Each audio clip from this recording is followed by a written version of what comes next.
PSC positive പോയിന്റിൻ്റെ പുതിയൊരു വീഡിയോയിലേക്ക് എല്ലാവർക്കും സ്വാഗതം. ഈ ഒരു ക്ലാസ്സിൽ നമ്മൾ നോക്കാൻ പോകുന്നത് വരുന്ന CSEB എക്സാമുകൾക്ക് വേണ്ടി പ്രീവിയസ് ക്വസ്റ്റ്യൻസും കൂടി ഉൾപ്പെടുത്തിക്കൊണ്ടുള്ള കുറച്ച് റിവിഷൻ ക്വസ്റ്റ്യൻസ് ആണ്. CSEB നോട്ടിഫിക്കേഷൻ ഇപ്പോൾ വന്നിട്ടുണ്ട്.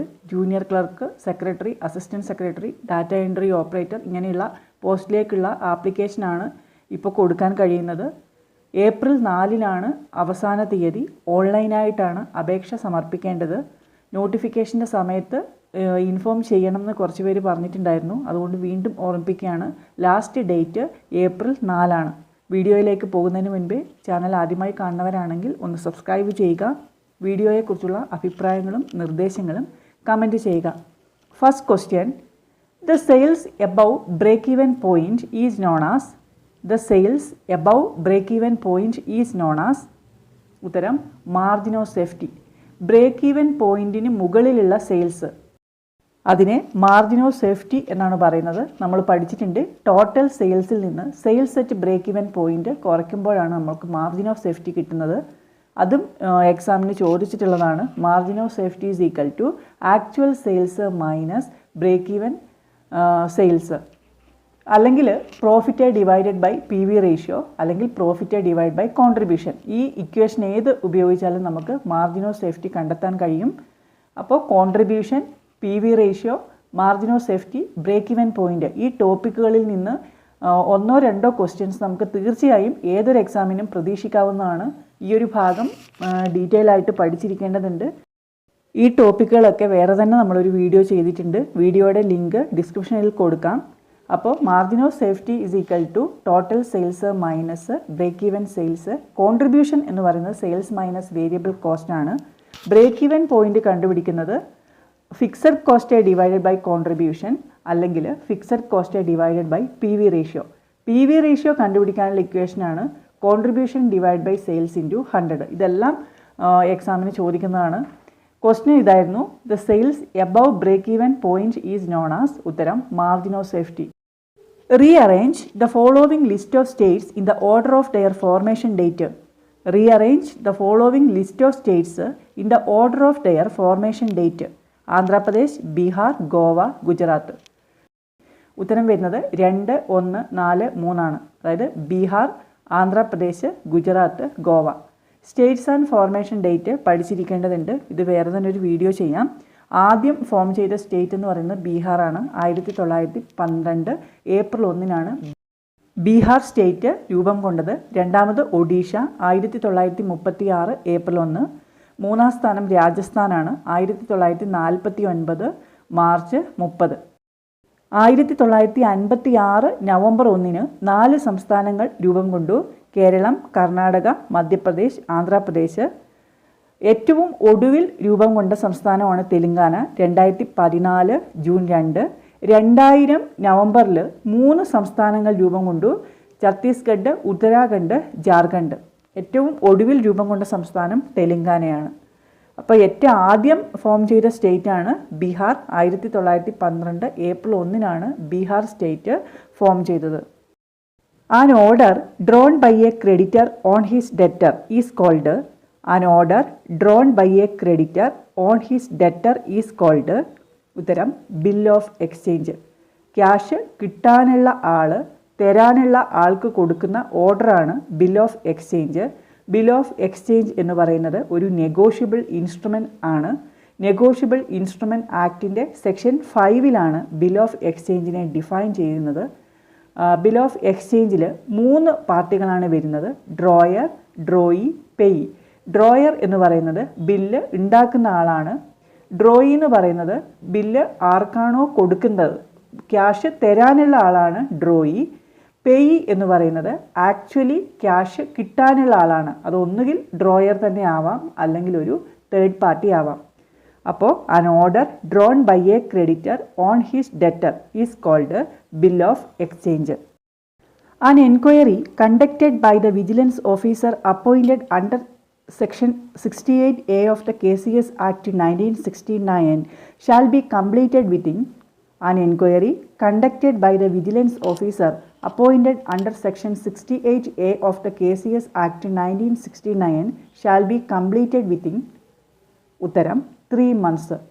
സെക്ഷൻ 68A പ്രകാരം അപ്പോയിൻറ്റ് ചെയ്യപ്പെട്ട വിജിലൻസ് ഓഫീസർ എൻക്വയറി കംപ്ലീറ്റ് ചെയ്യേണ്ടത് എത്ര കാലയളവിനുള്ളിലാണ്? അതാണ് ക്വസ്റ്റ്യൻ. ഉത്തരം 3 months ആണ്. ക്വസ്റ്റ്യൻ ശ്രദ്ധിക്കണം. എൻക്വയറി 65 പ്രകാരമുള്ളതാണെങ്കിൽ 4 മാസത്തിനുള്ളിലാണ് നോർമലി കംപ്ലീറ്റ് ചെയ്യേണ്ടത്. 1 വർഷം വരെ നീട്ടിക്കൊടുക്കാം രജിസ്ട്രാർക്ക്. എന്നാൽ 68A പ്രകാരമുള്ള ഇൻക്വയറി ആണെങ്കിൽ അത് 3 മാസത്തിനുള്ളിലാണ് കംപ്ലീറ്റ് ചെയ്യേണ്ടത്. The government nominee of an apex society may tender his resignation letter to The government nominee of an apex society may tender his resignation letter to ഉത്തരം president of the society. Apex സൊസൈറ്റികളിൽ government നോമിനീനെ appoint ചെയ്യുന്നത് ഗവൺമെൻറ്റാണ്. എന്നാൽ resignation letter കൊടുക്കേണ്ടത് പ്രസിഡൻറ്റിന് തന്നെയാണ്. The government nominee of an apex society may tender his resignation letter to president of the society. KCS ആക്ടിൻ്റെ സെക്ഷൻ 31 ഗവൺമെൻറ് നോമിനീസിൻ്റെ അപ്പോയിൻമെൻറ്റിനെ കുറിച്ച് പറയുന്നത്. അപ്പെക്സ് സൊസൈറ്റികളിൽ ഗവൺമെൻറ്റും സെൻട്രൽ സൊസൈറ്റികളിൽ രജിസ്ട്രാറുമാണ് ഗവൺമെൻറ് നോമിനീസിനെ അപ്പോയിൻറ്റ് ചെയ്യുന്നത്. Government shall have the right to nominate not more than 2 persons in the committee of an apex or central society. അപ്പോൾ ഗവൺമെൻറ് നോമിനീസിൻ്റെ എണ്ണം എന്ന് പറയുന്നത് നോട്ട് മോർ ദാൻ 2 persons ആണ്. അതുപോലെ ഗവൺമെൻറ് നോമിനീസിന് president, vice president, chairman, vice chairman ഇങ്ങനെയുള്ള പദവികൾ വഹിക്കുന്നതിനുള്ള അധികാരം ഉണ്ടായിരിക്കുന്നതല്ല. The government nominee shall not be eligible to hold the office of the president or vice president, chairman or vice chairman of the apex or central society. Reformulated Principles of Cooperation 1966 submitted by Reformulated Principles of Cooperation 1966 submitted by ഉത്തരം Karve committee. 1966 reformulated principles of cooperation recommend ചെയ്ത കമ്മിറ്റിയാണ് Karve committee. 1964 ICA അല്ലെങ്കിൽ international cooperative alliance ആണ് DG കാർവേയെ ഹെഡാക്കിക്കൊണ്ടുള്ള ഒരു കമ്മിറ്റി രൂപീകരിച്ചത്. കോപ്പറേറ്റീവ് പ്രിൻസിപ്പിൾസ് റീഫോമുലേറ്റ് ചെയ്യുന്നതിന് വേണ്ടി 1966 ഈ കമ്മിറ്റി അവരുടെ റിപ്പോർട്ട് സബ്മിറ്റ് ചെയ്തത്. ഈ കമ്മിറ്റിയുടെ റെക്കമെൻഡേഷനിൽ, ഈ കമ്മിറ്റിയുടെ റിപ്പോർട്ട് പ്രകാരം ആഡ് ചെയ്ത കോപ്പറേറ്റീവ് പ്രിൻസിപ്പിളാണ് കോപ്പറേഷൻ എമംഗ് കോപ്പറേറ്റീവ്സ് എന്നത്. അതുകൊണ്ട് cooperation among cooperatives Karve's principle എന്നാണ് അറിയപ്പെടുന്നത്. അപ്പോൾ reformulated principles of cooperation 1966 submitted by Karve committee. The power of registrar to remove a duly elected committee of a society from office is known as The power of registrar to remove a duly elected committee of a society from office is known as ഉത്തരം supersession. Elect ചെയ്ത കമ്മിറ്റിയെ remove ചെയ്യാനുള്ള രജിസ്ട്രാറുടെ അധികാരത്തിന് പറയുന്നത് supersession എന്നാണ്. Supersede ചെയ്യാനുള്ള അധികാരം രജിസ്ട്രാർക്ക് മാത്രമാണ്. കമ്മിറ്റിയുടെ സൂപ്പർസെഷനെ കുറിച്ച് പറയുന്നത് KCS ആക്ടിൻ്റെ സെക്ഷൻ 32 ഒരു സൊസൈറ്റി രജിസ്റ്റർ ചെയ്തു കൊടുക്കുന്നതിനും വൈൻഡപ്പ് ചെയ്യുന്നതിനും സൂപ്പർസീഡ് ചെയ്യുന്നതിനുമുള്ള അധികാരമുള്ളത് രജിസ്ട്രാർക്ക് മാത്രമാണ്. The power of registrar to remove a duly elected committee of a society from office is known as supersession. Appointment of returning officer for conducting the election is by appointment of returning officer for conducting the election is by ഉത്തരം state cooperative election commission. Election conduct ചെയ്യുന്നതിന് returning ഓഫീസറെ appoint ചെയ്യുന്നത് ആരാണ്? അതാണ് ചോദ്യം. ഉത്തരം state cooperative election കമ്മീഷനാണ്. Returning ഓഫീസറെ അപ്പോയിൻറ്റ് ചെയ്യുന്നത് സ്റ്റേറ്റ് കോപ്പറേറ്റീവ് ഇലക്ഷൻ കമ്മീഷനാണ്. മാനേജിംഗ് കമ്മിറ്റിയുടെയും റെപ്രസെൻറ്റേറ്റീവ് ജനറൽ ബോഡിയുടെയും പ്രസിഡൻറ്റിൻ്റെയും സ്റ്റേറ്റ് കോപ്പറേറ്റീവ് യൂണിയൻ്റെയും സർക്കിൾ കോപ്പറേറ്റീവ് യൂണിയൻ്റെയും ഒക്കെ ഇലക്ഷൻ നടത്തുന്നത് സ്റ്റേറ്റ് കോപ്പറേറ്റീവ് ഇലക്ഷൻ കമ്മീഷനാണ്. Section 28B state cooperative election കമ്മീഷനെ കുറിച്ച് പറയുന്നത്. അതുപോലെ സ്റ്റേറ്റ് കോപ്പറേറ്റീവ് ഇലക്ഷൻ കമ്മീഷനെ കുറിച്ച് പറയുന്ന റൂൾ ഏതാണെന്ന് ചോദിച്ചാൽ ഉത്തരം 35B ആണ്. The responsibility of cooperative audit is entrusted with the responsibility of cooperative audit is entrusted with ഉത്തരം director of cooperative audit. Director of cooperative audit അല്ലെങ്കിൽ DCAക്കാണ് കോപ്പറേറ്റീവ് ഓഡിറ്റിൻ്റെ ചുമതലയുള്ളത്. DCAനെ കുറിച്ച് പ്രതിപാദിക്കുന്ന സെക്ഷനാണ് സെക്ഷൻ 63. DCAനെ അപ്പോയിൻ്റ് ചെയ്യുന്നത് ഗവൺമെൻറ്റാണ്. The responsibility of cooperative audit is entrusted with director of cooperative audit. ഓഡിറ്റിങ്ങിൻ്റെ ബാക്ക് ബോൺ എന്താണെന്ന് ചോദിച്ചാൽ ഉത്തരം വൗച്ചിങ് ആണ്. Vouching is considered as the backbone of the auditing. അതുപോലെ ഓഡിറ്റേഴ്സിൻ്റെ പ്ലാൻ ഓഫ് ആക്ഷനെ ഓഡിറ്റ് പ്രോഗ്രാം എന്നാണ് പറയുന്നത്. ഇതെല്ലാം പ്രീവിയസ് ക്വസ്റ്റ്യൻ ആണ്. Auditors plan of action is called audit programme. Audit fees audit cost ആവുന്നത് ഏത് ഓഡിറ്റിൻ്റെ കേസിലാണ് ചോദിച്ചാൽ ഉത്തരം കൺകറൻറ്റ് ഓഡിറ്റ് ആണ്. കൺകറൻറ്റ് ഓഡിറ്റ് അല്ലെങ്കിൽ കണ്ടിന്യൂസ് ഓഡിറ്റിൻ്റെ കേസിൽ ഓഡിറ്റ് ഫീസ് എന്നല്ല പറയുക, അത് ഓഡിറ്റ് കോസ്റ്റ് ആണ്. The DICGC insures principal and interest up to a maximum amount of rupees dash per depositor. The DICGC insures principal and interest up to a maximum amount of rupees dash per depositor. ഉത്തരം 5 lakhs. Principal and interest അതായത് മുതലും പലിശയും കൂട്ടുമ്പോൾ ഒരു ഡെപ്പോസിറ്റർക്ക് 5 ലക്ഷം രൂപ വരെയാണ് DICGC insurance coverage കൊടുക്കുന്നത്. 5 ലക്ഷം രൂപ വരെ ആക്കിയത് എന്ന് മുതലാണ് എന്നുള്ളത് ഒരു പ്രീവിയസ് ക്വസ്റ്റ്യൻ ആണ്. അത് ഫെബ്രുവരി 2020 മുതലാണ്. 2020 ഫെബ്രുവരി മുതലാണ് DICGC ഒരു ഡെപ്പോസിറ്ററുടെ 5 ലക്ഷം രൂപ വരെയുള്ള എമൗണ്ടിന് ഇൻഷുറൻസ് കവറേജ് കൊടുക്കാൻ തുടങ്ങിയത്. DICGC എന്ന് വെച്ചാൽ deposit insurance and credit guarantee corporation. നിലവിൽ വന്നത് 1978 ജൂലൈ 15 DICGCയുടെ ഓതറൈസ്ഡ് ക്യാപിറ്റൽ 50 കോടി വരും. ഫുള്ളി ഇഷ്യൂഡ് ആൻഡ് സബ്സ്ക്രൈബ് ചെയ്തിരിക്കുന്നത് RBI ആണ്. The authorized capital of the DICGC is 50 crore, fully issued and subscribed by RBI. DICGC നിലവിൽ വന്നത് 1978 July 15 Crossing of a check can be cancelled by the dash under his full signature. Crossing of a check can be cancelled by the dash under his full signature. ഉത്തരം drawer. Cross ചെയ്ത check അല്ലെങ്കിൽ crossing cancel ചെയ്യാൻ കഴിയുന്നത് ഡ്രോയർക്ക് മാത്രമാണ്. Cancelled എന്നെഴുതി അദ്ദേഹത്തിൻ്റെ full സിഗ്നേച്ചറും കൂടി ഇട്ടാൽ മാത്രമേ ആ ക്രോസിങ് ക്യാൻസൽ ചെയ്യാൻ കഴിയുള്ളൂ. ക്രോസിങ് ക്യാൻസൽ ചെയ്യാൻ കഴിയുന്നത് ഡ്രോയർക്ക് മാത്രമാണ്.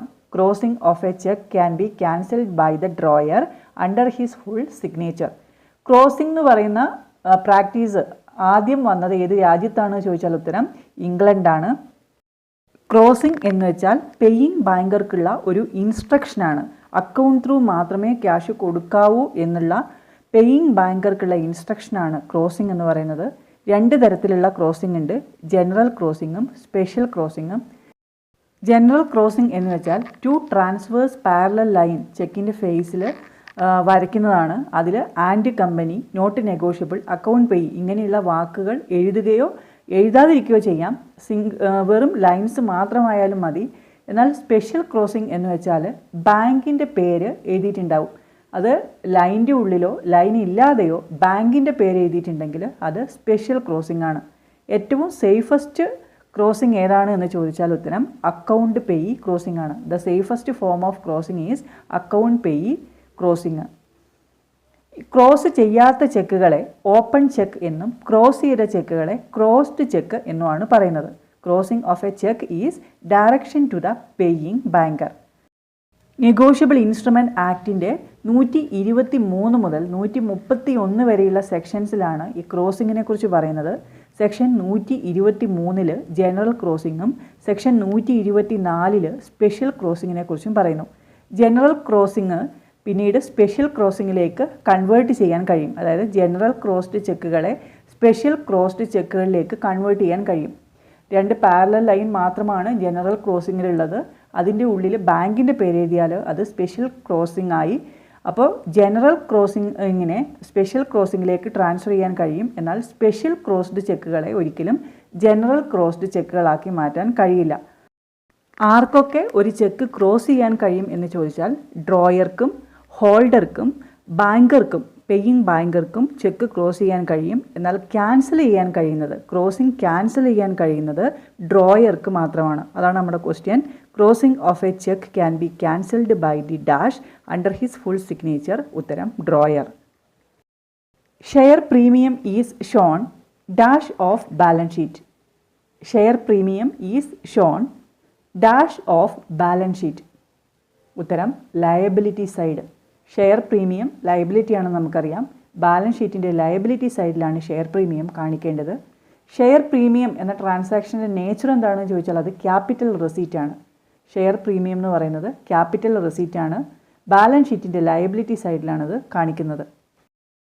The rate of depreciation charged for the first year on computers is. The rate of depreciation charged for the first year on computers is. ഉത്തരം 34%. കമ്പ്യൂട്ടറിൻ്റെ ആദ്യത്തെ വർഷത്തെ റേറ്റ് ഓഫ് ഡിപ്രീസിയേഷൻ എന്ന് പറയുന്നത് 34%. കമ്പ്യൂട്ടറിൻ്റെ ഒരു നോർമൽ ലൈഫ് സ്പാൻ എന്ന് പറയുന്നത് 3 വർഷമാണ് കണക്കാക്കുന്നത്. ഫസ്റ്റ് ഇയറിൽ റേറ്റ് ഓഫ് ഡിപ്രീസിയേഷൻ 34% വരും.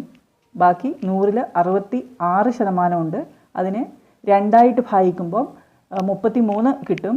അപ്പോൾ സെക്കൻഡ് ആൻഡ് തേർഡ് ഇയറിൽ 33% വരുന്നത്. അപ്പോൾ ഫസ്റ്റ് ഇയറിൽ ചോദിച്ചാൽ 34%, സെക്കൻഡ് ആൻഡ് തേർഡ് ഇയറിൽ ചോദിച്ചാൽ 33%. Section 45ZA of the BR Act 1949 refers to. Section 45ZA of the BR Act 1949 refers to. ഉത്തരം nomination.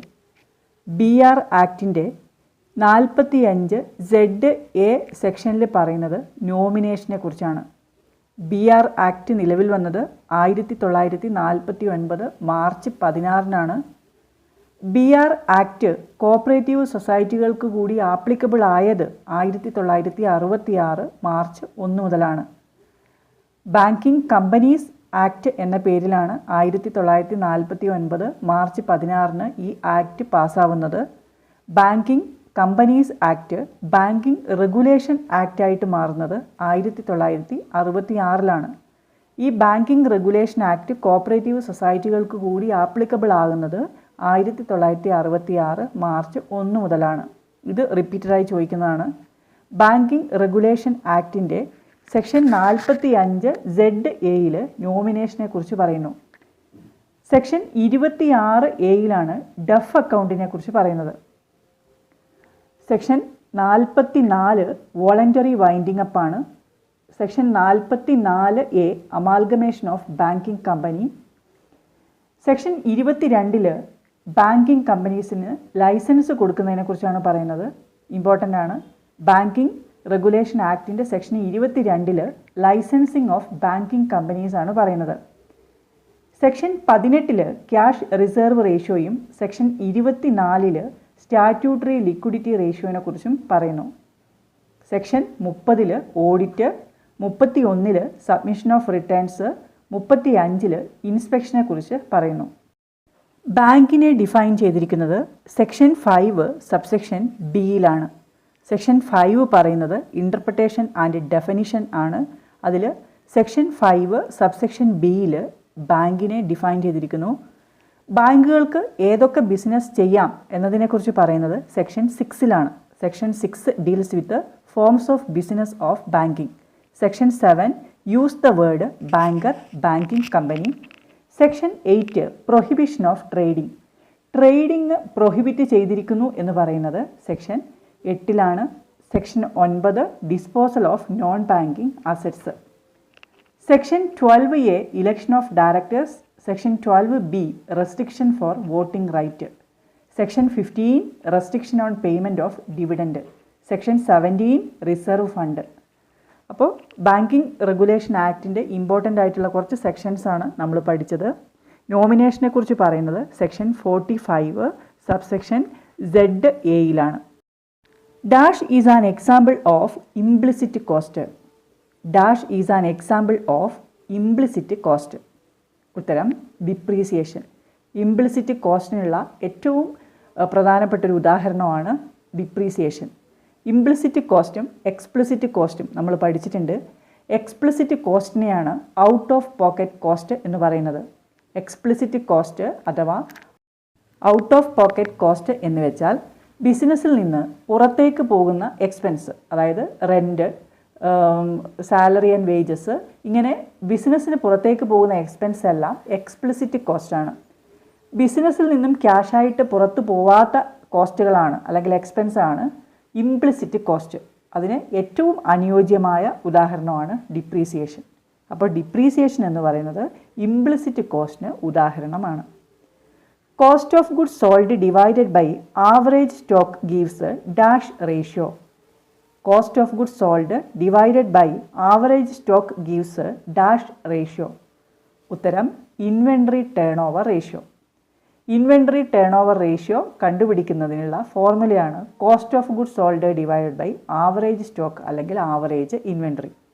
Cost of goods sold അല്ലെങ്കിൽ sales, cost of goods sold തന്നിട്ടില്ലെങ്കിൽ സെയിൽസ് തന്നിട്ടുണ്ടാവും, അതിനെ average stock കൊണ്ട് divide ചെയ്യുമ്പോൾ കിട്ടുന്നത് ഇൻവെൻട്രി ടേൺ ഓവർ റേഷ്യോ ആണ്. Turnover റേഷ്യോസിനെയാണ് ആക്ടിവിറ്റി റേഷ്യോ അല്ലെങ്കിൽ എഫിഷ്യൻസി റേഷ്യോ എന്ന് പറയുന്നത്. പ്രീവിയസ് ക്വസ്റ്റ്യൻ ആണ്. Turnover ratio is also called activity ratio or efficiency ratio. Turnover ratio പലതരത്തിലുണ്ട്. Fixed asset turnover ratio, working capital turnover ratio, debtors turnover ratio, creditors turnover ratio and inventory turnover ratio. എല്ലാത്തിൻ്റെയും equation ഒന്ന് നോക്കാം. Fixed asset turnover ratio is equal to net sales divide by net fixed asset. ഇനി working capital turnover ratio ആണെങ്കിൽ അതിൻ്റെ equation net sales divided by working capital. Debtors turnover ratio is equal to credit sales divided by average trade debtors including receivable. അതായത് average trade debtors plus bills receivable കൊണ്ട് credit സെയിൽസിനെ ഹരിക്കുമ്പോഴാണ് debtors turnover ratio അല്ലെങ്കിൽ velocity ratio എന്ന് അത് കിട്ടുന്നത്. Debtors turnover റേഷ്യോനെയാണ് velocity ratio എന്ന് പറയുന്നത്. ക്രെഡിറ്റേഴ്സ് ടേൺ ഓവർ റേഷ്യോ കണ്ടുപിടിക്കുന്നതിനുള്ള ഇക്വേഷനാണ് net credit purchase divided by average trade creditors plus bills payable. Creditors turnover ratio is equal to net credit purchases divided by average trade creditors plus bills payable. ഇതെല്ലാം previous question ആണ്, മുമ്പ് ചോദിച്ചിട്ടുള്ളതാണ്. അവസാനത്തേത് stock turnover ratio അല്ലെങ്കിൽ stock velocity. ഇത് കണ്ടുപിടിക്കേണ്ട formula cost of goods sold or sales divided by average inventory. ഇത് express ചെയ്യുന്നത് ഏതിലാണ് എന്നുള്ളത് ലേറ്റസ്റ്റ് ആയിട്ട് ചോദിച്ചിട്ടുള്ള ചോദ്യമാണ്. ടൈം പീരീഡിലാണ്. അതായത് cost of goods sold divided by average inventory. ഇതിൻ്റെ ആൻസർ കിട്ടുന്നത് 5 ടൈംസ് അല്ലെങ്കിൽ 10 ടൈംസ് ഇങ്ങനെ ടൈം പീരീഡിലാണ് എക്സ്പ്രസ് ചെയ്യുന്നത്. നമ്മുടെ ചോദ്യം ഇതായിരുന്നു, cost of goods sold divided by average stock gives dash ratio. ഉത്തരം inventory turnover ratio. Transfer of social benefits or subsidies directly in the bank account of the beneficiaries is called. Transfer of social benefits or subsidies directly in the bank account of the beneficiaries is called. ഉത്തരം direct benefit transfer. അതായത് സാമൂഹിക ആനുകൂല്യങ്ങൾ social benefits അല്ലെങ്കിൽ subsidies ഗുണഭോക്താവിൻ്റെ bank അക്കൗണ്ടിലേക്ക് നേരിട്ട് മാറ്റുന്നതിനെ direct benefit transfer എന്നാണ് പറയുന്നത്. The short term agricultural cooperative credit structure in Kerala is. The short-term agricultural cooperative credit structure in Kerala is. ഉത്തരം 2 tier. കേരളത്തിൽ കോപ്പറേറ്റീവ് അഗ്രികൾച്ചറൽ ക്രെഡിറ്റ് സ്ട്രക്ചർ എന്ന് പറയുന്നത് 2 tier ആണ്. ബേസ് ലെവലിൽ അല്ലെങ്കിൽ പ്രൈമറി ലെവലിൽ പാക്സ് പ്രൈമറി അഗ്രികൾച്ചറൽ ക്രെഡിറ്റ് സൊസൈറ്റീസും apex ലെവലിൽ കേരള ബാങ്കും. Long term cooperative credit structure ചോദിച്ചാൽ അതും 2 tier സ്ട്രക്ചറാണ്. അപ്പെക്സ് ലെവലിൽ കേസ് കാർഡ് ബാങ്കും പ്രൈമറി ലെവലിൽ പ്രൈമറി കാർഡ് ബാങ്കും. A promissory note is valid only for a period of dash starting from the date of execution. A promissory note is valid only for a period of dash starting from the date of execution. ഉത്തരം 3 years. Promissory നോട്ടിൻ്റെ കാലാവധി എന്ന് പറയുന്നത് 3 വർഷമാണ്. എന്നാൽ ചെക്കിൻ്റെയും demand ഡ്രാഫ്റ്റിൻ്റെയും ഒക്കെ 3 മാസമാണ്. Promissory നോട്ടിൻ്റെ കാലാവധി 3 വർഷം. A bin card is maintained by ഉത്തരം സ്റ്റോർ കീപ്പർ. നമ്മൾ പഠിച്ചിട്ടുണ്ട്. ബിൻ കാർഡ് മെയിൻറ്റെയിൻ ചെയ്യുന്നത് സ്റ്റോർ കീപ്പറാണ്. സ്റ്റോഴ്സ് ലെഡ്ജർ മെയിൻറ്റെയിൻ ചെയ്യുന്നത് കോസ്റ്റ് അക്കൗണ്ടിംഗ് ഡിപ്പാർട്ട്മെൻ്റ് ആണ്. The income through admission fees of a cooperative society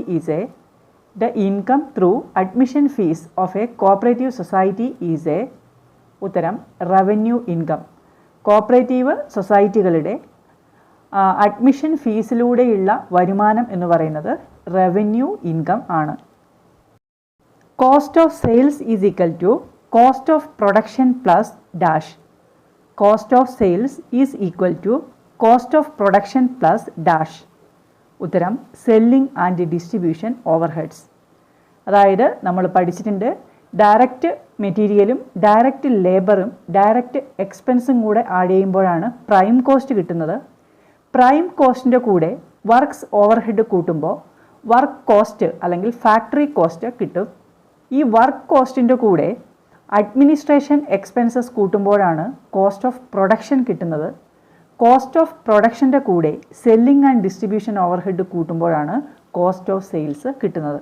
അപ്പോൾ cost of sales is equal to cost of production plus selling and distribution overheads. When sales are made by consignee, the account to be credited in his book. When sales are made by consignee, the account to be credited in his book. ഉത്തരം കൺസൈനേഴ്സ് account. അതായത് consignee sale നടത്തുമ്പോൾ കൺസൈനിയുടെ ബുക്കിൽ ആരുടെ അക്കൗണ്ടാണ് credit ചെയ്യുന്നത്? അതാണ് ചോദ്യം. ഉത്തരം consignor അക്കൗണ്ടാണ്. Consignment എന്ന് വെച്ചാൽ ഒരാളുടെ കയ്യിലുള്ള ഗുഡ്സ് വേറൊരാൾക്ക് സെയിൽ ചെയ്യുന്നതിന് വേണ്ടി ട്രാൻസ്ഫർ ചെയ്യുന്നു. ഈ ഗുഡ്സ് കൊടുക്കുന്നയാളെ കൺസൈനർ എന്നും ആർക്കാണോ ഗുഡ്സ് സെൻഡ് ചെയ്യുന്നത് ആ ഏജൻറ്റിനെ കൺസൈനി എന്നുമാണ് പറയുന്നത്. കൺസൈനറും കൺസൈനിയും തമ്മിലുള്ള റിലേഷൻഷിപ്പ് പ്രിൻസിപ്പാൾ ഏജൻറ്റ് റിലേഷൻഷിപ്പാണ്. ഇങ്ങനെ കൺസൈനി സെയിൽ നടത്തുമ്പോൾ കൺസൈനറുടെ ബുക്കിലും കൺസൈനിയുടെ ബുക്കിലും എൻട്രി വരുന്നുണ്ട്. കൺസൈനറുടെ ബുക്കിൽ consignee account debtor to consignment എന്നാണ് വരിക. കൺസൈനിയുടെ ബുക്കിൽ cash account debtor to consignor account. അത് കൺസൈനർക്ക് കൊടുക്കേണ്ടതാണ്. സെയിൽ നടത്തി ക്യാഷ് കൺസൈനർക്ക് കൊടുക്കണം. കൺസൈനി ചെയ്ത സർവീസിന് കൺസൈനിക്ക് കമ്മീഷനാണ് കൊടുക്കുന്നത്. അപ്പോൾ സെയിൽ നടത്തുന്ന കേസിൽ കൺസൈനറുടെ ബുക്കിൽ എൻട്രി വരുന്നത് consignee account debtor to consignment എന്നും കൺസൈനിയുടെ ബുക്കിൽ cash account debtor to consignor account എന്നുമാണ്. ചോദ്യം, സെയിൽ നടത്തുന്ന കേസിൽ കൺസൈനിയുടെ ബുക്കിൽ ആരെയാണ് ക്രെഡിറ്റ് ചെയ്യുന്നതെന്നാണ്. ഉത്തരം consignor account. The person appointed to operate the account after his death by the deceased himself before his death is called. The person appointed to operate the accounts after his death by the deceased himself before his death is called. ഉത്തരം executor. ഒരാളുടെ മരണശേഷം അയാളുടെ account operate ചെയ്യുന്നതിന് മുൻപ് അയാൾ തന്നെ മരിക്കുന്നതിന് മുൻപ് ഒരാളെ അപ്പോയിൻ്റ് ചെയ്യുന്നു. ആ ആളെ എക്സിക്യൂട്ടർ എന്നാണ് പറയുന്നത്. ഈ എക്സിക്യൂട്ടർ കോർട്ടിൽ നിന്ന് ഒരു ഡോക്യുമെൻ്റ് ഒബ്റ്റെയിൻ ചെയ്യേണ്ടതുണ്ട്. ആ ഡോക്യുമെൻറ്റിൻ്റെ പേര് പ്രൊബേറ്റ് എന്നാണ്. എന്നാൽ മരണപ്പെട്ട ആളുടെ പ്രോപ്പർട്ടി മാനേജ് ചെയ്യുന്നതിന് അല്ലെങ്കിൽ കൈകാര്യം ചെയ്യുന്നതിന് കോർട്ട് അപ്പോയിൻ്റ് ചെയ്യുന്ന ആളെ അഡ്മിനിസ്ട്രേറ്റർ എന്നാണ് പറയുന്നത്. ഈ അഡ്മിനിസ്ട്രേറ്റർ കോർട്ടിൽ നിന്ന് ഒബ്റ്റെയിൻ ചെയ്യേണ്ട ഡോക്യുമെൻ്റ് ലെറ്റർ ഓഫ് അഡ്മിനിസ്ട്രേഷൻ ആണ്. ഒരു സുഖമില്ലാത്ത അയാൾ മരിക്കുന്നതിന് മുൻപേ മരണശേഷം അയാളുടെ അക്കൗണ്ട് ഓപ്പറേറ്റ് ചെയ്യുന്നതിന് വേണ്ടി ഒരാളെ അപ്പോയിൻ്റ് ചെയ്യുന്നു. അയാളെ എക്സിക്യൂട്ടർ എന്നും മരണപ്പെട്ട ആളുടെ പ്രോപ്പർട്ടി മാനേജ് ചെയ്യുന്നതിന് കോർട്ട് നിയമിക്കുന്ന ആളെ അഡ്മിനിസ്ട്രേറ്റർ എന്നുമാണ് പറയുന്നത്. Schedule of changes in working capital is related to the preparation of dash. Schedule of changes in working capital is related to the preparation of dash. ഉത്തരം fund flow statement. Fund flow statement working ക്യാപിറ്റലിൻ്റെ changes ആണ് കാണിക്കുന്നത്. Standard rate minus actual rate into actual time is equal to standard rate minus actual rate into actual time is equal to labour rate variance. Material variance പഠിച്ചതുപോലെ തന്നെ കഴിഞ്ഞ ക്ലാസ്സിൽ നമ്മൾ labour variance പഠിച്ചിട്ടുണ്ടായിരുന്നു. Labour cost variance, labour rate variance, labour efficiency variance. Labour cost variance കാണാനുള്ള formula standard time into standard rate minus actual time into actual rate. Labour rate variance ആണെങ്കിൽ standard rate minus actual rate into actual time. Labour efficiency variance കാണാൻ standard time minus actual time into standard rate.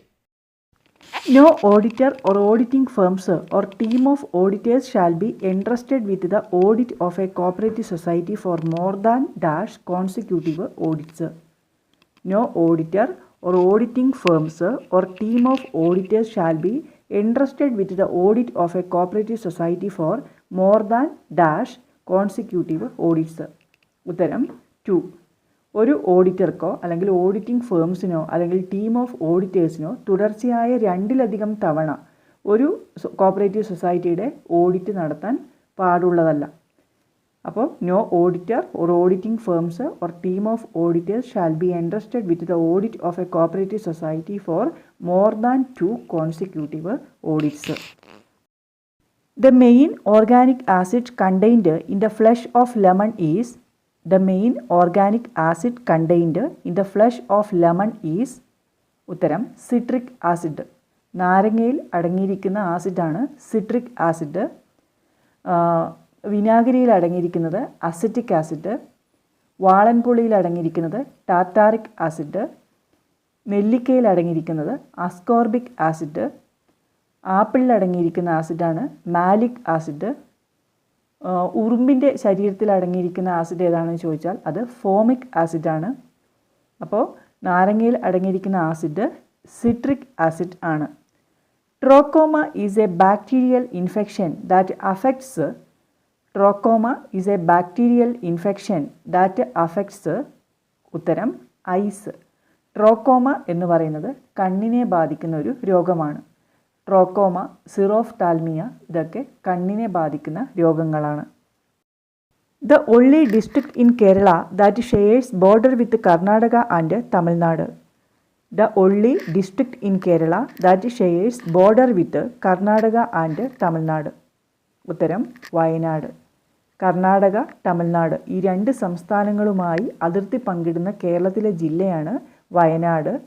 ഈ 2 സംസ്ഥാനങ്ങളുമായി അതിർത്തി പങ്കിടുന്ന വന്യജീവി സങ്കേതമാണ് വയനാട്ടിലെ മുത്തങ്ങ വന്യജീവി സങ്കേതം. Which society undertake the production of coir fibre out of unretted husk?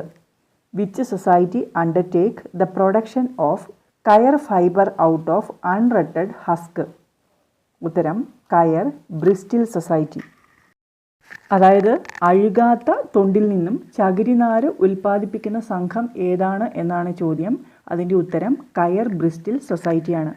കയർ കോപ്പറേറ്റീവ്സ് കേരളത്തിൽ 2 ടയർ സ്ട്രക്ചറിലാണ് വർക്ക് ചെയ്യുന്നത്. അപ്പെക്സ് ലെവലിൽ കയർ ഫെഡ്, പ്രൈമറി ലെവലിൽ പ്രൈമറി കയർ കോപ്പറേറ്റീവ് സൊസൈറ്റീസ്. ഈ പ്രൈമറി കയർ കോപ്പറേറ്റീവ് സൊസൈറ്റീസിൽ വരുന്നതാണ് കയർ മാറ്റ് ആൻഡ് മാറ്റിംഗ് സൊസൈറ്റി, കയർ rope manufacturing society, coir bristle society, husk retting union. ഇതിൽ അൺറട്ടഡ് ഹസ്കിൽ നിന്നും കയറിൻ്റെ പ്രൊഡക്ഷൻ നടത്തുന്ന സംഘമാണ് കയർ ബ്രിസ്റ്റിൽ സൊസൈറ്റി. അഴുകാത്ത തൊണ്ടിൽ നിന്നും ചകിരിനാര് ഉൽപ്പാദിപ്പിക്കുന്ന സംഘമാണ് കയർ bristle society.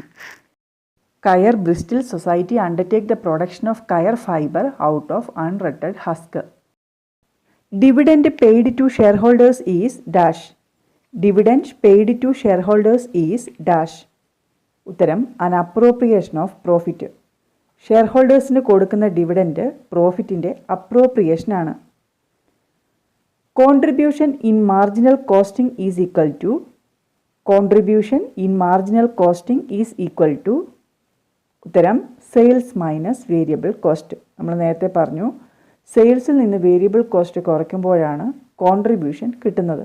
Marginal കോസ്റ്റിങ്ങിൽ variable cost മാത്രമേ എടുക്കുകയുള്ളൂ, ഫിക്സഡ് കോസ്റ്റ് ചാർജ് ചെയ്യുന്നില്ല. മാർജിനൽ കോസ്റ്റിങ്ങിനെയാണ് വേരിയബിൾ കോസ്റ്റിംഗ് എന്ന് പറയുന്നത്. എന്നാൽ അബ്സോർപ്ഷൻ കോസ്റ്റിങ്ങിൽ ഫിക്സഡ് കോസ്റ്റും വേരിയബിൾ കോസ്റ്റും കൺസിഡർ ചെയ്യും. അതിൽ ടോട്ടൽ കോസ്റ്റാണ് കൺസിഡർ ചെയ്യുന്നത്. എന്നാൽ മാർജിനൽ കോസ്റ്റിങ്ങിൽ വേരിയബിൾ കോസ്റ്റ് മാത്രമേ കൺസിഡർ ചെയ്യുന്നുള്ളൂ. അതുകൊണ്ടാണ് മാർജിനൽ കോസ്റ്റിങ്ങിനെ വേരിയബിൾ കോസ്റ്റിംഗ് എന്ന് പറയുന്നത്. The board of directors of the society is liable to submit the annual financial statements for audit within dash days, ensuring its accuracy.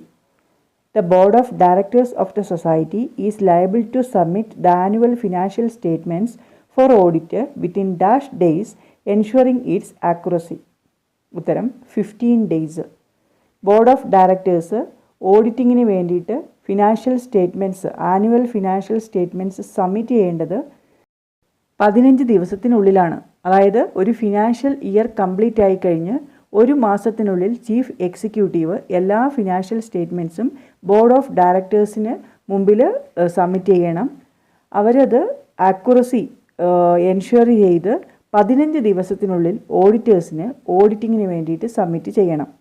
Auditors auditing complete ചെയ്യേണ്ടത് ഈ financial statements കിട്ടിക്കഴിഞ്ഞ് 90 ദിവസത്തിനുള്ളിലാണ്. The board of directors of the society is liable to submit the annual financial statements for audit within 15 days, ensuring its accuracy. The first book that is taken up for vouchering is ഉത്തരം cash book. വൗച്ചറിങ്ങിന് വേണ്ടിയിട്ട് ആദ്യം എടുക്കുന്ന book cash ബുക്കാണ്. വൗച്ചറിങ് എന്ന് വെച്ചാൽ ഒരു financial transaction അതിൻ്റെ source ഡോക്യുമെൻറ്റുമായിട്ട് check ചെയ്യുന്നതിനെയാണ് വൗച്ചറിങ് എന്ന് പറയുന്നത്. വൗച്ചറിങ്ങിന് വേണ്ടി ആദ്യം കൺസിഡർ ചെയ്യുന്ന ബുക്ക് ക്യാഷ് ബുക്കാണ്. The power of an auditor of cooperative society is provided in dash of KCS act and rules 1969. The power of an auditor of cooperative society is provided in dash of KCS Act and Rules 1969. ഉത്തരം section 64. ഓഡിറ്ററെ appoint ചെയ്യുന്നതിനെ കുറിച്ച് പറയുന്നത് അല്ലെങ്കിൽ DCAനെ കുറിച്ച് പറയുന്നത് section 63 DCAയുടെ അല്ലെങ്കിൽ ഓഡിറ്ററുടെ powers പറയുന്നത് section 64. The audit classification norms for cooperative credit societies and banks were prescribed by the audit classification norms for cooperative credit societies and banks were prescribed by ഉത്തരം reserve bank of India. Cooperative credit സൊസൈറ്റീസിൻ്റെയും cooperative ബാങ്കുകളുടെയും audit classification norms provide ചെയ്യുന്നത് RBI ആണ്. The first dairy cooperative, the Kaira District Cooperative Milk Producers Union, was registered in the first dairy cooperative, the Kaira District Cooperative Milk Producers Union, was registered in ഉത്തരം 1946 December 14. 1946 December 14 Kaira district cooperative milk producers union register ചെയ്തത്. ഇതാണ് പിന്നീട് അമുൽ ആയിട്ട് മാറിയത്. Amul means Anand milk union limited. Headquarters വരുന്നത് ഗുജറാത്തിലെ ആനന്ദ് ആണ്. അമുലിൻ്റെ ഫൗണ്ടറാണ് ത്രിഭുവൻദാസ് പട്ടേൽ. കോ ഫൗണ്ടറാണ് Varghese Kurien. The taste of India എന്നത് അമുലിൻ്റെ സ്ലോഗനാണ്. The Rural Credit Survey Committee submitted their report in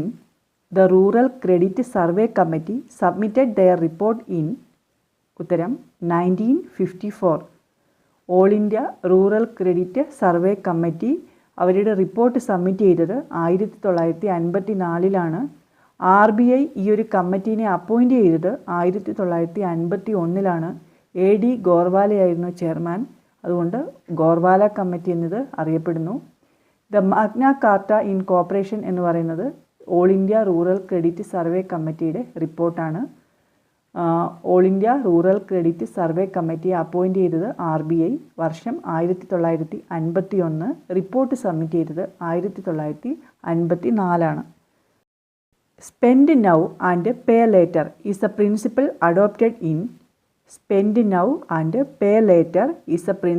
adopted in ഉത്തരം credit card. Spend now and pay later എന്നത് ക്രെഡിറ്റ് കാർഡുമായി ബന്ധപ്പെട്ടിരിക്കുന്നു. എന്നാൽ spend now and pay now അത് ഡെബിറ്റ് കാർഡുമായിട്ട് ബന്ധപ്പെട്ടിരിക്കുന്നു. Spend now and pay later is a principle adopted in credit card. Surplus arising out of sale of fixed assets is ഉത്തരം capital reserve. Fixed asset sale ചെയ്യുന്നത് വഴി ഉണ്ടാകുന്ന surplus capital reserve ആണ്.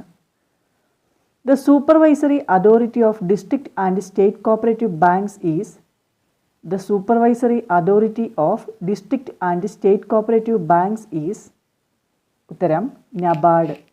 District and state cooperative ബാങ്കുകളുടെ supervisory authority എന്ന് പറയുന്നത് നബാർഡാണ്. NABARD means national bank for agriculture and rural development. 1982 July 12 NABARD form ചെയ്തത്. ഹെഡ് ക്വാർട്ടേഴ്സ് വരുന്നത് മുംബൈയിലാണ്. നബാർഡിനെ റെക്കമെൻഡ് ചെയ്ത കമ്മിറ്റിയാണ് ശിവരാമൻ കമ്മിറ്റി. ക്രാഫിക്കാർഡ് എന്നും പറയുന്നുണ്ട്. ക്രാഫിക്കാർഡ് റെക്കമെൻഡ് ചെയ്ത ബാങ്കാണ് നബാർഡ്. ക്രാഫിക്കാർഡിൻ്റെ ചെയർമാനായിരുന്നു B Sivaraman. The long term financial soundness of a bank is called. The long term financial soundness of a bank is called. ഉത്തരം solvency. Long term financial soundness അതിനെ പറയുന്നത് സോൾവൻസി എന്നാണ്. ഷോർട്ട് ടേം ഫിനാൻഷ്യൽ സൗണ്ട്നെസ്സിനെ പറയുന്നത് liquidity എന്നാണ്. അപ്പോൾ liquidity means short term financial soundness of a bank. എന്നാൽ long term financial soundness of a bank is called solvency. KYC policy consists of customer acceptance policy, customer identification procedure, monitoring of transactions and dash. KYC policy consists of customer acceptance policy, customer identification procedure, monitoring of transactions and dash. ഉത്തരം risk management. KYC പോളിസിയിൽ 4 factors വരുന്നുണ്ട്. അത് customer acceptance policy, customer identification procedure, monitoring of transaction and risk management. ഇത് 4 The Wholesale Society in Denmark. The Wholesale Society in Denmark. ഉത്തരം FDB. ഡെൻമാർക്കിലെ wholesale സൊസൈറ്റിയാണ് FDB. 1896 ഡെൻമാർക്കിൽ FDB form ചെയ്തത്. ഡെൻമാർക്കിലെ insurance societies Alka എന്ന പേരിലാണ് അറിയപ്പെട്ടിരുന്നത്. ഡെൻമാർക്കിലെ സെൻട്രൽ സൊസൈറ്റിയാണ് ഡാഗ്. അതുപോലെ ഡെൻമാർക്കിലെ ബ്രീഡിംഗ് സൊസൈറ്റീസ് ബുൾ ക്ലബ്ബ് എന്ന പേരിലാണ് അറിയപ്പെട്ടിരുന്നത്. ഡെൻമാർക്ക് എന്ന് പറയുന്നത് ഡയറി ഫാം ഓഫ് യൂറോപ്പ് എന്നറിയപ്പെടുന്ന രാജ്യമാണ്. ഇവിടെ കോപ്പറേറ്റീവ് ലെജിസ്ലേഷൻ ഇല്ല. Country with no cooperative legislation എന്ന് ചോദിച്ചാൽ ഉത്തരം ഡെൻമാർക്കാണ്. Denmark is known as dairy farm of Europe. അതുപോലെ ഹോംലാൻഡ് ഓഫ് അഗ്രികൾച്ചറൽ കോപ്പറേഷൻ എന്ന് പറയുന്നതും ഹോംലാൻഡ് ഓഫ് ഡയറി കോപ്പറേറ്റീവ്സ് എന്ന് പറയുന്നതും ഡെൻമാർക്ക് തന്നെയാണ്. ഡെൻമാർക്കിൻ്റെ കോപ്പറേറ്റീവ് മൂവ്മെൻറ്റിൻ്റെ പിതാവാണ് HC സോനെ. ഫോക്ക് ഹൈസ്കൂൾ കാണപ്പെടുന്ന രാജ്യം ഏതാണ് എന്ന് ചോദിച്ചാൽ ഉത്തരം ഡെൻമാർക്കാണ്. ഡെൻമാർക്കിലെ ഫോക്ക് ഹൈസ്കൂളിൻ്റെ ഫൗണ്ടറാണ് NFS ഗ്രണ്ടുവിങ്. ഫോക്ക് ഹൈസ്കൂൾ എന്ന് പറയുന്നത് ഒരു നോൺ ഫോമൽ റെസിഡൻഷ്യൽ സ്കൂളാണ്. ഇവിടെ ഓഫർ ചെയ്യുന്നത് learning opportunities in almost any സബ്ജക്റ്റാണ്. Father of cooperative education in Denmark is NFS Grundtvig. അതുപോലെ ഡെൻമാർക്കിലെ ഡയറി പ്രോഡക്റ്റിൻ്റെ ട്രേഡ് മാർക്കാണ് ലർബ്രാൻഡ്. ലർബ്രാൻഡ് എന്ന് പറയുന്നത് ഡെൻമാർക്കിലെ ഡയറി പ്രോഡക്ട്സിൻ്റെ ട്രേഡ് മാർക്കാണ്. The book the new industrial and social world was written by. The book the new industrial and social world was written by. ഉത്തരം ചാൾസ് ഫുരിയർ. ചാൾസ് ഫുരിയർ എഴുതിയ ബുക്കാണ് the new industrial and social world എന്നത്. അദ്ദേഹം 1829 ഇത് publish ചെയ്തത്. Charles ഫുരിയർ ഫ്രാൻസിലെ cooperative മൂവ്മെൻറ്റിൻ്റെ പിതാവാണ്. Production cooperatives is a contribution of French cooperative movement in France. അപ്പോൾ ഫ്രാൻസിൻ്റെ കോൺട്രിബ്യൂഷനാണ് പ്രൊഡക്ഷൻ കോപ്പറേറ്റീവ്സ്. അഗ്രികൾച്ചറൽ സിൻഡിക്കേറ്റ് എന്ന് പറയുന്നത് ഫ്രാൻസുമായിട്ട് ബന്ധപ്പെട്ടിരിക്കുന്നു. അതുപോലെ the motto of cooperative movement in France എന്ന് പറയുന്നത് ബാക്ക് ടു ലാൻഡ് ആണ്. ബാക്ക് ടു ലാൻഡ് എന്നത് ഫ്രാൻസിലെ കോപ്പറേറ്റീവ് മൂവ്മെൻറ്റിൻ്റെ മോട്ടോയാണ്. On the basis of marks obtained, auditor of cooperative society classifies societies into dash types. On the basis of marks obtained, auditor of cooperative society classifies societies into dash types. ഉത്തരം 4 types. Mark obtain ചെയ്തതിൻ്റെ അടിസ്ഥാനത്തിൽ cooperative സൊസൈറ്റികളെ auditor 4ആയിട്ടാണ് തരംതിരിക്കുന്നത്. A, B, C, D. 60 മാർക്കിന് മുകളിലുള്ള സൊസൈറ്റികളെ A കാറ്റഗറിയിലും 59നും 49നും ഇടയിൽ മാർക്കുള്ള സൊസൈറ്റികളെ B കാറ്റഗറിയിലും 49നും 35നും ഇടയിൽ മാർക്കുള്ള സൊസൈറ്റികളെ സി കാറ്റഗറിയിലും 35ന് താഴെ മാർക്കുള്ള സൊസൈറ്റികളെ ഡി കാറ്റഗറിയിലുമാണ് ഉൾപ്പെടുത്തിയിരിക്കുന്നത്. അപ്പോൾ മാർക്ക് ഒബ്റ്റെയിൻ ചെയ്തതിൻ്റെ അടിസ്ഥാനത്തിൽ കോപ്പറേറ്റീവ് സൊസൈറ്റികളെ ഓഡിറ്റർ 4ആയിട്ടാണ് തരംതിരിക്കുന്നത്. Labour cost variance is the difference between ഉത്തരം standard labour cost and actual labour cost. Standard labour കോസ്റ്റും ആക്ച്വൽ ലേബർ കോസ്റ്റും തമ്മിലുള്ള വ്യത്യാസമാണ് ലേബർ കോസ്റ്റ് വേരിയൻസ്. സ്റ്റാൻഡേർഡ് ടൈമിനെ സ്റ്റാൻഡേർഡ് റേറ്റ് കൊണ്ട് ഗുണിക്കുമ്പോഴാണ് സ്റ്റാൻഡേർഡ് ലേബർ കോസ്റ്റ് കിട്ടുന്നത്. അതുപോലെ ആക്ച്വൽ ടൈമിനെ ആക്ച്വൽ റേറ്റ് കൊണ്ട് ഗുണിക്കുമ്പോഴാണ് ആക്ച്വൽ ലേബർ കോസ്റ്റ് കിട്ടുന്നത്. സ്റ്റാൻഡേർഡ് ലേബർ കോസ്റ്റിൽ നിന്ന് ആക്ച്വൽ ലേബർ കോസ്റ്റ് കുറയ്ക്കുമ്പോഴാണ് ലേബർ കോസ്റ്റ് വേരിയൻസ് കിട്ടുന്നത്. Labour cost variance is equal to standard labour cost minus actual labour cost. അല്ലെങ്കിൽ ഇങ്ങനെ പറയാം, standard time into standard rate minus actual time into actual rate. Conversion cost is the sum total of ഉത്തരം direct wages, direct expenses and factory overhead. Direct വേജസും direct എക്സ്പെൻസസും factory ഓവർഹെഡും കൂടെ കൂട്ടുമ്പോഴാണ് conversion cost കിട്ടുന്നത്. Conversion cost എന്ന് വെച്ചാൽ raw മെറ്റീരിയൽസിനെ finished ഗുഡ്സാക്കി convert ചെയ്യുന്നതിന് വരുന്ന ടോട്ടൽ കോസ്റ്റിനെയാണ് കൺവേർഷൻ കോസ്റ്റ് എന്ന് പറയുന്നത്. കൺവേർഷൻ കോസ്റ്റ് കണ്ടുപിടിക്കുന്നത് ഡയറക്റ്റ് വേജസും ഡയറക്റ്റ് എക്സ്പെൻസസും ഫാക്ടറി ഓവർഹെഡും കൂടെ കൂട്ടുമ്പോഴാണ്. അല്ലെങ്കിൽ ഫാക്ടറി കോസ്റ്റിൽ നിന്ന് മെറ്റീരിയൽ കോസ്റ്റ് കുറയ്ക്കണം. ഈ കൺവേർഷൻ കോസ്റ്റിൽ ഒരിക്കലും മെറ്റീരിയൽ കോസ്റ്റ് ഉൾപ്പെടില്ല. ഒന്നുകിൽ ഡയറക്റ്റ് വേജസും ഡയറക്റ്റ് എക്സ്പെൻസസും ഫാക്ടറി ഓവർഹെഡും കൂടെ കൂട്ടണം, അല്ലെങ്കിൽ ഫാക്ടറി ഓവർഹെഡിൽ നിന്ന് ഡയറക്റ്റ് മെറ്റീരിയൽ കോസ്റ്റ് കുറയ്ക്കണം. അങ്ങനെയാണ് കൺവേർഷൻ കോസ്റ്റ് കിട്ടുന്നത്.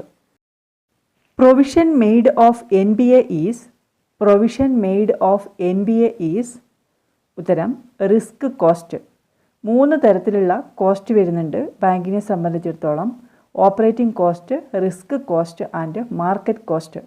അതിൽ എൻ ബി എക്ക് പ്രൊവൈഡ് ചെയ്യുന്ന പ്രൊവിഷൻ ഏത് കോസ്റ്റാണ് എന്നാണ് ചോദ്യം. ഉത്തരം റിസ്ക് കോസ്റ്റാണ്. N B A means non performing asset. Bank കൊടുക്കുന്ന ലോണുകളാണ് ബാങ്കിൻ്റെ അസറ്റ്. ഒരു ലോണ് എൻ ബി എ ആവണമെന്ന് പറയണമെങ്കിൽ അതിൻ്റെ പ്രിൻസിപ്പാൾ ആൻഡ് ഇൻട്രസ്റ്റ് എമൗണ്ട് 90 ദിവസത്തേക്ക് ഡ്യൂ ആവണം. അതായത് 1 മാസം വരെ ഡ്യൂ ആവുകയാണെങ്കിൽ അത് SMA 0 ആണ്. 60 ദിവസം വരെ SMA 1, 90 ദിവസം വരെ SMA 2, 90 ദിവസം കഴിയുമ്പോഴാണത് NBA ആയിട്ട് മാറുന്നത്. The enhanced Camel C approach for rural cooperative banks was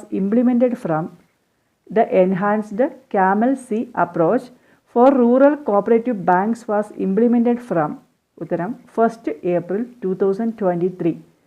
enhanced CAMEL C approach rural cooperative ബാങ്കുകളിൽ ഇംപ്ലിമെൻ്റ് ചെയ്തത് 2023 ഏപ്രിൽ 1 മുതലാണ്.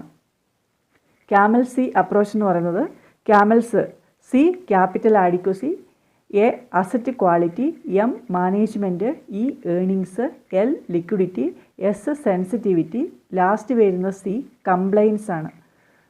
ലാസ്റ്റ് സി കംപ്ലൈൻസും ആദ്യത്തെ സി ക്യാപിറ്റൽ ആഡിക്വസിയുമാണ്. കോപ്പറേറ്റീവ് ബാങ്കുകൾ, റൂറൽ കോപ്പറേറ്റീവ് ബാങ്കുകളിൽ enhanced CAMEL C approach implement ചെയ്തത് 2023 ഏപ്രിൽ 1 മുതലാണ്. India celebrated dash cooperative week in 2025. India celebrated dash cooperative week in 2025. ഉത്തരം 72nd. 72ാമത്തെ കോപ്പറേറ്റീവ് വീക്കാണ് 2025 ഇന്ത്യ സെലിബ്രേറ്റ് ചെയ്തത്.